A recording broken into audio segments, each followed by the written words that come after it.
ایک بھکاری 30 سال سے روڈ سائڈ بیٹھ کر پیسے مانگتا رہا۔ ایک دن ایک آدمی پاس سے گزر رہا تھا۔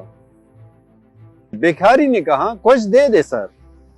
آدمی بولا، میرے پاس آپ کو دینے کے لیے کچھ نہیں ہے، لیکن یہ بتاؤ جس چیز پر آپ بیٹھے ہو کیا ہے؟ بھکاری بولا، باکس ہے اور کافی عرصہ اس کو بیٹھنے کے لیے استعمال کرتا ہوں اور کبھی کھولنے کی کوشش کی ہے؟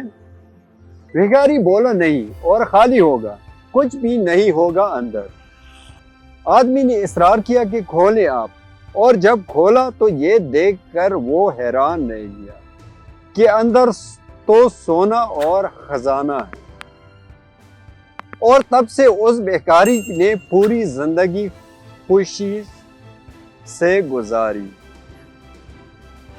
اس کہانی میں میسج یہ ہے کہ اگر ہم دوسروں کی طرف دیکھنے کی بجائے اپنے اندر دیکھیں اور خود پر اعتماد کریں تو جو ہمارے اندر خزانے ہیں وہ ڈھونڈ سکیں گے، اور دوسروں سے طمع اور اپنے حالات کے لیے دوسروں کو ذمہ دار ٹھہرانے اور گلے شکوے کرنے کی بجائے خود پر اعتماد کر کے محنت کریں تو وہ دن دور نہیں کہ ہم کامیاب اور کامران ہوں گے۔